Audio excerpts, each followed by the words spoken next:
गिबियावनो बयखौबो school tuition centre YouTube चेनेलाव बरायनानै लानाय जाबाय। दा बे भिडिअ सावरायगोन सिगां बोसोरफोराव फैखांनाय ग्रेड 3 आरो ग्रेड 4 एग्जामावहाय जेनाखि फैनाय मेथ्सनि कुइसन बे कुइसनफोरनि सायाव सावरायगोन। नोंथांमोना भिडिअखौ जोबजासिम नायलां जे सिगां बोसोरफोरावहाय माबायदि कुइसन फैयोमोन बा ग्रेड 3 आरो ग्रेड 4 नि एग्जामफोराव माबायदि कुइसन फैयो मेथ्सनि सायावहाय बेखौ नोंथांमोना नायलांबानो जाबाय। फार्स्ट कुइसनाव दङ जे मा होनदों which of the following numbers is a perfect square माने गाहायनि बबे अनजिमाया मोनसे आबुं बर्ग जे जोङो बबे बर्ग होननानै जों बेवहाय दिन्थिनांगौ बा बबेयावहाय आबुं बर्ग जों माखौ जों स्कुवेर खालामनानै मोननो हायो ना बेहाय माने बर्ग रोदा थागोन बेवहाय होमबा जों थोंजोङै माखौ होनो हायो जोङो अपसन नम्बर सि खौ मानो सिगांबो बेनि सायावहाय जों सावरायखांखाबाय जे जोङो माबायदि अनजिमायाहाय आबुं बर्ग जायो ना बेवहाय नाय 7 दङ मोनसेयाव बेयाव दङ 3 आरो बेवहाय दङ 2 जे जों मा 2 3 7 8 बेफोर अनजिमाखौ जोङो मुंसेयाव मोननो हाया जोंना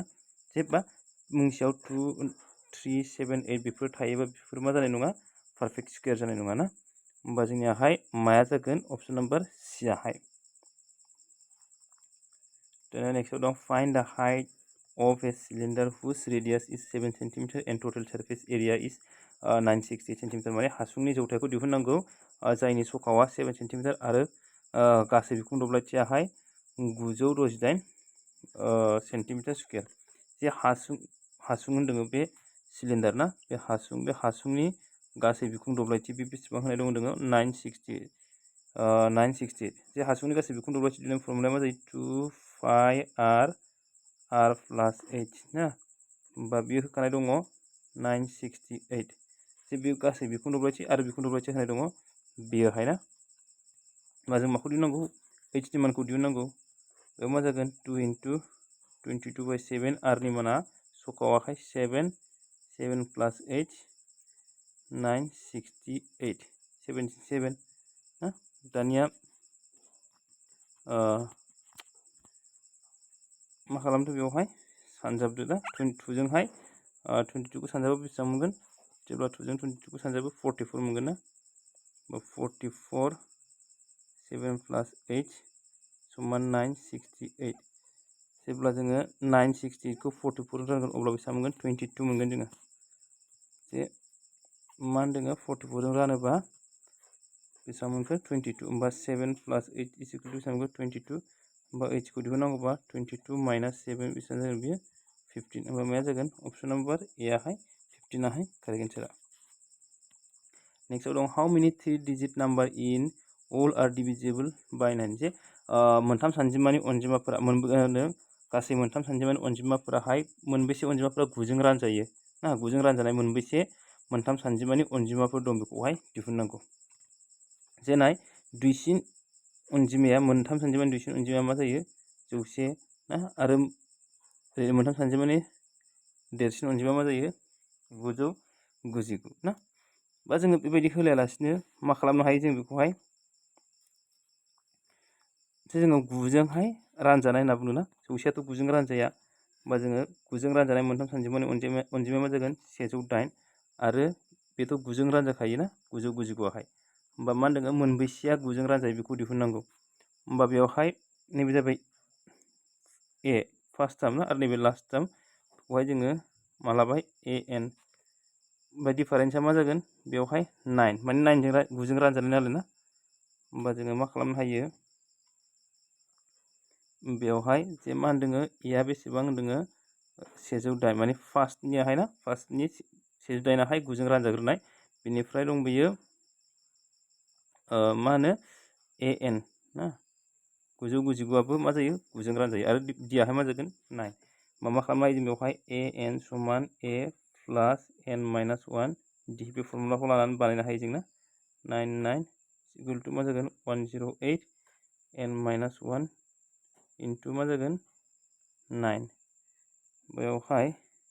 प्लास बि ना होमबा जोङो 9 निफ्राय मा खालामगोन 108 खौ माइनास खालामगोन बेसेबां मोनगोन जोङो 198 मोनगोन जोङो मा थागोन 9 जों n जों सानजाबा 9n माइनास 9 जों 1 जों 9 दाना 9 खौ लाबा मा जागोन बे प्लास बा प्लास जाफैबा मा जागोन बेवहाय 891 जों 9 प्लास खालामबा 9 जों 1 जों 0 9 जों 1 जों 10 9 जों 1 जों 10 नालाय 0 ना 10 900 दाना मा मोनबाय जोङो 9 जों बेजों दाजाबनानै बेसेबां मोनखो जोङोहाय 900 बा 9 जों 900 खालामबा बेसेबां जागोन 100 होमबा गासै 100ता मोनथाम सानजिमानि 100ता अनजिमाफोरा मा जागोन रानजागोन ना एबा जों ओरैबो लानो हायो जों ओरैबो खालामनो हायो जे 99 ना माइनास 108 बाय मा जागोन 9 प्लास 1 बेबायदिजोंबो खालामनो हायो जोङो जेब्ला जों दानख'गोन बेखौहाय 1 बाथाय ओरैजाय 9 8 ना बाय 9 प्लास 1 होमबा मा जागोन बेयो 891 प्लास 9 डिवाइडेड बाय 9 होमबा मा जागोन 900 बाय 9 होमबा मा जागोन 100 ना मा जागोन 100 अपसन नम्बर याहाय नेक्स्टआव दङ दा greatest 4 digit number exactly divisible by 5 15 20 इज माने बेवहाय सोंदों जे 5 15 आरो 20 जों ग्रोब रानजानाय मोनब्रै सानजिमानि देरसिन अनजिमाया बेसेबां ना होमबा जोङो 5 15 आरो 20 नि मा खालामनांगौ जोङो एलसिएम दिहुननांगोन 5 जों 1 3 4 ना होमबा मा जागोन बेवहाय 20 जों 5 जों बेसेबां जागोन 2 ओमफ्राय 60 एलसिएमआ 60 जाबाय दाना 60 ना 60 जों रानजानाय मा खालामनांगोन जोङो मोनब्रै सानजिमानि देरसिन अनजिमाखौ जों दाना दिहुननांसिगोन जोङो बेखौहाय देरसिन अनजिमाया मा जायो मोनब्रै सानजिमानि देरसिन अनजिमाया 999 बेखौ जों 60 जों राननानैबो बानायनो हायो 60 जों रानबा बेसेबां बेखौ 166.65 मोनगोन जोङो माखौ लागोन जोङो 166 खौ लागोन 65 खौ लानाय नङा मानो होनबा 166 सिमावसो दुइसिन जागोन ओरैजाय जायोबाथाय माने 67 जायोबाथाय देरसिन जाहैसिगोन बेना होमबा जों माखौ लागोन 166 दाना 166 जों जेब्ला जोङो मा खालामगोन बेवहाय 60 सानजाबगोन ना अब्ला मा मोनगोन जों बेवहाय 0 36 39 9 बेबायदि मोनगोन जों ना अब्ला माखौ मोनगोन अपसन नाम्बार माया जागोन जोंनाहाय बियाहाय अपसन नाम्बार बियाहाय जागोन एबा जों बेबायदि खालामालासिनो जोङो ओरैबो खालामनो हायो जे मा होनदों 5 15 आरो 20 नि दुवासाखौथ' 60 मोनबाय ना 60 दाना बेवहाय थानाय सानजिमाफोरखौ नायदो मा खालामदो बेवहाय 60 आव मा दङ 2 3 10 बेजों रानजानाय 60 जों रानजानाय माने 6 जों रानजानायखौ नागिरदो आरो बेवहाय 60 नालाय 10 मा बिसोर अनजिमाया मा जानांगोन बेवहाय होनाय अपसनखौ सायख'दो जे नोंसोरो 2 6 जों रानजानाय जानांगौबा 2 आरो 3 मोननैजोंबो रानजानाय जानांगोन आरो बेवहाय 60 नालाय 10 जों रानजानाय जानांगोन होमबा गासैयावबो 10 दंखायोना इसोर रानजाजोबगोन जे 10 जोंहाय बेथ' रानजाया बे 10 जों रानजाया बियो डियाहाय रानजाखाया ना बे अपसन नाम्बार डिया नंखाला दानिया जोङो नागिरबावदो बबे 2 आरो 3 जों रानजायो ना होमबाथ' बेवहाय 0आथ' दानजाखाबाय दाना नैथ' 2 जों रानजाया बेबो नंखाला ना बेखौ नायदो बेखौ 3 जों रानजायो ना रानजाया नायदो 9 प्लास 9 प्लास 8 बेसेबां जागोन बेवहाय 18 प्लास 8 बेसेबां जागोन बेवहाय 26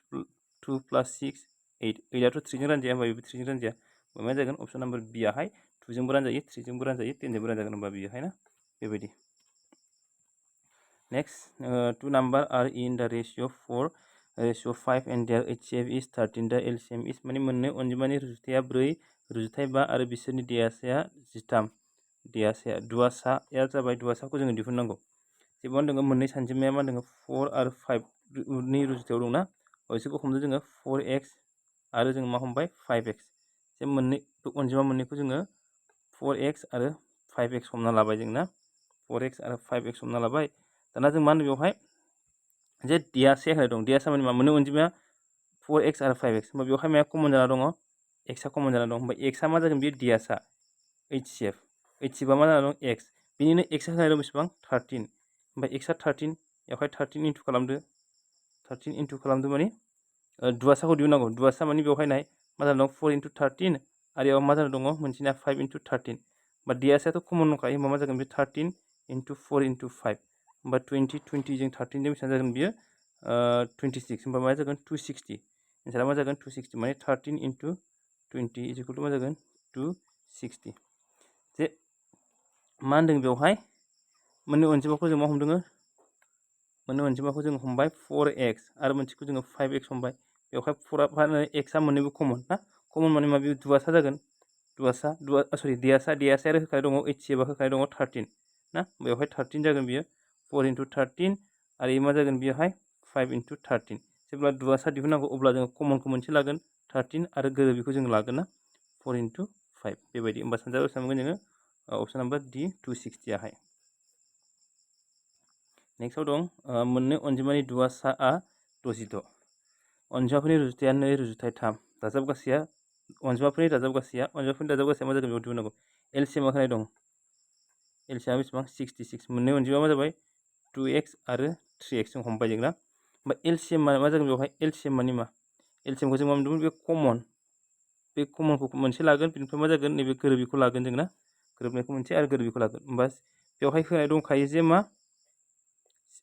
दुआसे होनाय दंखायो 66 ना 66 दानिया मा खालामदो बेखौहाय 2 जों 3 जों 6 6 जों इखौ रानोबा बेसेबां मोनगोन 11 होमबा x आ बेसेबां जाखो 11 जाबाय दाना अनजिमा मोननैखौ मा हमदोंमोन 2x आरो 3x हमदों होमबा 2 जों 11 जों सानजाबा बेसेबां जागोन 22 आरो 2 जों 3 जों 3 जोंहाय 11 खौ सानजाबा बेसेबां मोनगोन 3 जों 11 खौ सानजाबा 33 दाना बिसोर अनजिमा मोननैखौ मोनबाय 22 आरो 33 22 जों 33 जों दाजाबा बेसेबां जागोन 55 मा जागोन अपसन नाम्बार ए आहाय 55 आहाय नेक्स्ट दङ an item mark at ₹840 is sold for ₹715 what is the discount percentage माने बेवहाय लिरनाया जेनाखि मोनसे बेसाद आरोना बे बेसादनि लिरनाय बेसेनाहाय 840 मोन बेखौहाय बेसेबां फानदों 714 आवहाय फानदों अब्ला डिसकाउन्टनि पार्सेन्टखौ दिहुननांगौ डिसकाउन्ट पार्सेन्ट दिहुननांगौ बेसेबां दंमोन सिगाङावहाय 840 आवहाय बि डिसकाउन्ट होदों बेसेबां डिसकाउन्ट होदों बियो मा खालाम बेसेबां डिसकाउन्ट होदों बेखौ मिथिनोबा मा खालामनांगोन जे गासै लिरनाय बेसेना बेसेबां मोना बेखौहाय फाननाय बेसेनखौ दानहरो बेनिफ्राय मा खालामदो जोङो जौखोन्दोआव लांनांगौबा जौसेनि सानजाबदों ना लाथिख' दानबाय 2 जों दानबायखौ 5 2 जों दानबा 42 दाना मा जागोन बेवहाय खौ रानोबा 6 3 निफ्राय 1 थांबा 2 1 126 42 होमबा 3 होयोबा 3 जों रानोबा बेवहाय 43 निफ्राय 3 थांगोन ओमफ्राय मा दंगायो 5 3 जों 5 जों जागोन 15 अपसन नाम्बार C 15 आहाय कारेक्ट एन्सार आहाय दानिया नेक्स्टआव दङ what is the LCM and HCF of the fraction जे जोङो बिनि बे बोखाव खोन्दोनि दुआसा आरो दियासाखौ दिहुननांगौ फार्स्ट जों माखौ दिहुननांगौ दुआसा आरो सेकेन्डखौ माखौ दिहुननांगौ जोङो दियासा जेब्ला जोङो बेबायदि बोखाव खोन्दोनि दुआसा दिहुननांगौ जायो अब्ला जोङो गोजौनिखौ मा लानांगौ जोङो दुआसा लानांगौ बेनिफ्राय गाहायनिखौ दियासा दिहुननांगौ होमबा जोङो 6 जे जोङो मा होनदों दुआसा दिहुननांगौबा LCM दिहुननांगौबा मा खालामनांगोन गोजौनियावहाय LCM दिहुननांगोन आरो गाहायनिखौ HCF दिहुननांगोन आरो जेब्ला HCF दिहुनगोन अब्ला गोजौनिखौ जोङो मा खालामनांगोन HCF दिहुननानै गाहायनिखौ LCM दिहुननांगोन दानिया होमबा बेवहाय गोजौनिया मा दङ मा दिहुननांगौ गोजौनिखौहाय LCM नालाय LCM दिहुननांगोन जोंना LCM मा मानि 6 3 आरो 15 नि ओमफ्राय HCF दिहुननांगौ गाहायनिखौ 5 5 11 जे LCM मा जानांगौ LCM खौहाय जेब्ला LCM दिहुनगोन जोङो मोनसे सानजिमाजों मोननैखौ जोङो राननो हाथारनाय जानांगोन बेवहायना बेबायदि रानलांबानो जाबाय 2 1 5 दाना जोङो मोनसे अनजिमाजोंनो जों बिसोर मोननै अनजिमाखौ राननो हाला ना मोननैखौ हाला जोङो बेखायनो थोंजोङै सानजाबजोबदो बेजों सानजाबा 6 6 जों 5 जों जागोन 30 होनबा बेयाव मा जासिगोन दुआसाया 30 दाना बेवहाय नाय दियासाया मा जानांगौ दियासाया जिनाखि होनाय मा मानि दियासा दिहुनगोन बिसोरखौ जोङो मोनसे अनजिमाजों राननो हानाय जानांगोन बिसोर मोननैखौथ' 5 जों हायो बेखौथ' हाया होमबा जों मोनथामखौबो जोङो मोनसे अनजिमाजों जोङो राननो हाया अब्ला दियासाया मा जायो बेबायदियावहाय 1 जागोन होमबा बे दिहुननो गोनां दुआसाया मा जासिगोन जोङो दियासाजों जोङो दुआसाखौ रानोब्ला 1 जों 30 खौ रानबा 30 होमबा 30 मोनबाय जोङो ना होमबा दुआसाखौ 30 मोनबाय दाना नेक्स्ट मा दिहुननांगौ जोङो दियासा दिहुननांसिगोन दुआसाखौ जोङो 30 मोनबाय ना दुआसाखौ बेसेबांखौ जोङो 30 दा दियासा दिहुननांगौ HCF दिहुननांगौ जोङो HCF दिहुनोबा गोजौनिखौ मा खालामनांगौ HCF दिहुननांगौ गोजौआव दङ 6 3 15 गाहायनिखौ मा दिहुननांगौ LCM 5 5 11 बा HCF बेवहाय दुइसिनखौ नाय HCF दिहुननांगौबा जों दुइसिनथारखौ नाय मोनथामखौ बेयाव 3 दङ होमबा 3 जों जोङो 6 खौबो हायो 3 खौबो हायो 15 खौबो हायो मा जागोन HCF आवहाय 3 जागोन बेवहाय LCM खौ नायदो 5 5 कमन दंखायो होमबा मोननै कमन मोनसे लाबाय बेयाव मा दङ 11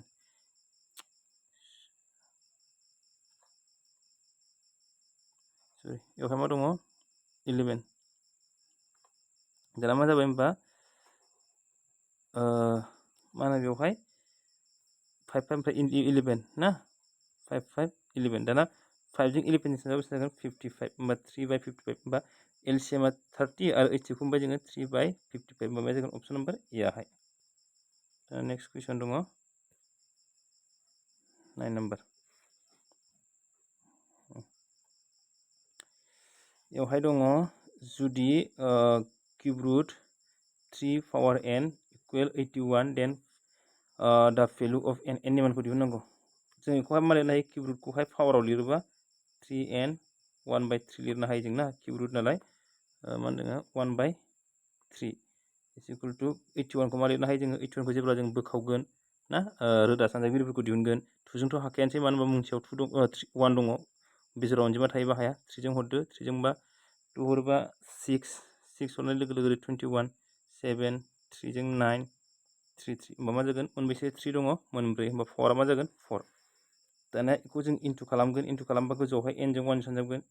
n/3 जागोन ना पावार जों पावारखौल' लादो बेबो 3 बेबो 3 का होमबा जोङो पावारखौ लादो होमबा मा जागोन 4 होमबा n इज इक्वल टू 3 जों 4 सानजाबा 12 होमबा मा जागोन अपसन नम्बर सी आहाय 12 आहाय कारेक्ट एन्सारा दानिया नेक्स्टआव दङ व्हाट इज द भेल्यू अफ 12 1/2 प्लस 12 1/3 प्लस 12 1/6 बेवहाय ना 12 गथा 2 बाहागोनि 1 12 गथा 3 बाहागोनि 1 12 गथा 6 बाहागोनि 1 बिनि मानखौ जोङो दिहुननांगौ जों मा खालाम बेवहाय जोङो 12 जों 12 12 जों 12 दाजाबदो बेसेबां जागोन 6 36 दाना बेखौहाय मा खालामदो 1/2 दं बिनिया मा दङ 1/3 प्लस बिनिया मा दङ 1/6 दाना मा खालामदो 2 3 आरो 6 नि दुवासा 2 आरो 3 आरो 6 नि दुवासा बेयाव नायदो बयनिख्रुइबो देरसिन अनजिमा 6 खौ जों बेवहाय 2 3 6 मोनथामजों बाहायो बेनिखायनो दुवासाया मा जागोन 6 बेवहाय 2 जों जोङो 6 मोननांगौबा मा सानजाबनांगोन 3 जों गोजौनि मानखौ सानजाबबा 3 प्लस 3 जों मा सानजाबा 2 मोनो जोङो सरि 3 जों मा सानजाबा 6 मोनो जों 2 जोंबो गोजौनि मानखौ सानजाबबा 2 आनो प्लस 6 जों 1 सानजाबा 1 जों 1 सानजाबा 1 आनो ना होमबा मोनगोन जों बेवहाय प्लस होदो दाना मोनगोन 36 प्लस 3 जों 2 जों 5 5 जों 1 जों 6 6/6 मा जागोन 36 6 जों 6 को रानबा 1 मा जागोन 37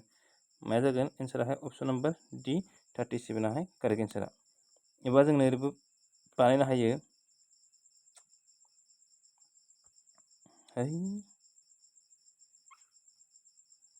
जोङो ओरैबो खालामनो हायो